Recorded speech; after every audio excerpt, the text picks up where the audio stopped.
I'll call it As Seen by the Rest.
Richie बचपन से ही बहुत शैतान था।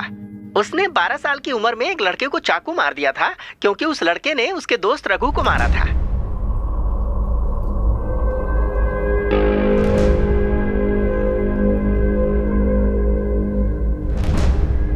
उस हादसे के बाद रघु वहां से भाग गया और रिची को बच्चों के रिमांड होम में भेज दिया गया।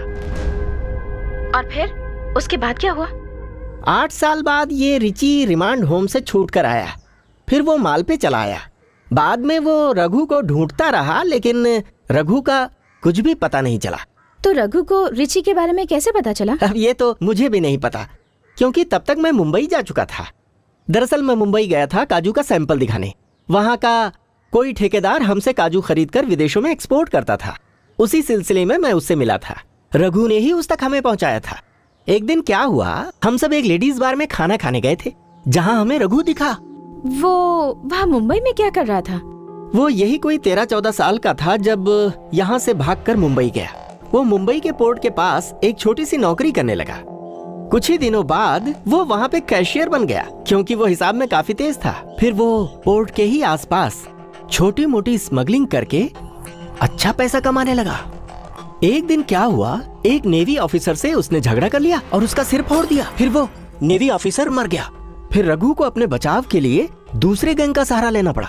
फिर वो उसके चंगुल में ऐसा फंसा कि कभी नहीं निकल पाया। 15 सालों में कभी उसे ऐसा नहीं लगा कि घर वापस जाना चाहिए?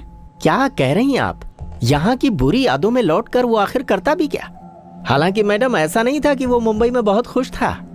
फिर भी आदमी कितना भी कोशिश कर ले, लेकिन अपनी पुरानी यादों से पीछा नहीं छुड़ा पाता। अरे रे, ये क्या कर रही हैं आप? पैसे मुझे नहीं चाहिए। नहीं, मैं सिर्फ नोट लिख रही थी। ये बताइए, वो मुंबई में किस बार में काम करता था? दरअसल मुंबई में कुछ ही ऐसे लेडीज बार हैं जहां मैं जाता था, लेकिन अभी कुछ याद नहीं आ रहा है।